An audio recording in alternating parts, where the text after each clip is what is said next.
François Hollande? Est-ce que ça vous... D'abord, les migrants, les réfugiés, la France prend sa part, dit François Hollande, 24 000 réfugiés en 2 ans, l'Allemagne en a reçu quasi autant en 2 jours.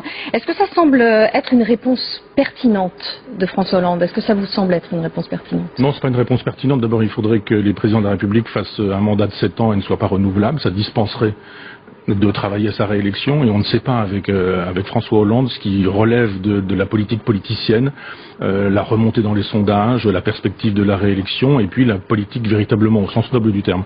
Je pense que tout ça est bricolage et magouillage, et que on n'a pas de grands projets, on n'a pas de grande vision politique et historique. Là, pour le coup, on rencontre l'histoire, c'est-à-dire que ces afflux massifs de populations qui viennent de l'étranger, les uns pour des raisons économiques, les autres pour des raisons de guerre.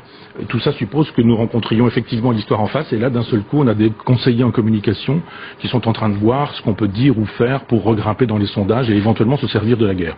Moi, je suis pacifiste. On n'est pas nombreux à l'être, vraiment. Pacifiste. Pas bêlant. C'est-à-dire, je ne crois pas que la guerre soit toujours mauvaise. Je crois simplement que c'est tellement une catastrophe, la guerre, qu'il faut que ce soit uniquement défensif.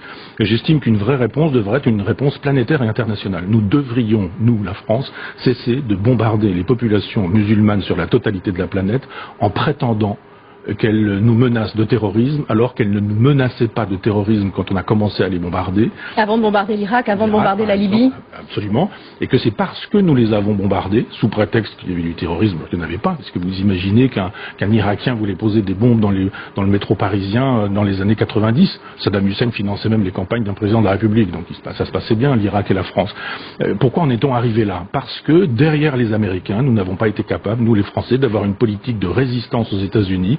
Nous sommes le caniche des Américains. Oui, et Chevènement avait bien raison de dire qu'il fallait une grande politique arabe. Il nous faut une grande politique arabe. Arrêtez de bombarder des populations civiles innocentes, parce qu'effectivement, si on bombarde des gens de l'État islamique, on va bombarder aussi des victimes innocentes. Il ne faut pas imaginer qu'il y aurait d'un côté les terroristes, comme on dit, et puis de l'autre côté les populations civiles.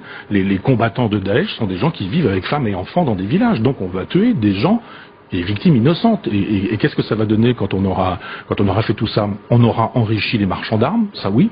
On sait que les marchands d'armes sont ceux qui financent les campagnes présidentielles aux États-Unis, républicains et démocrates confondus.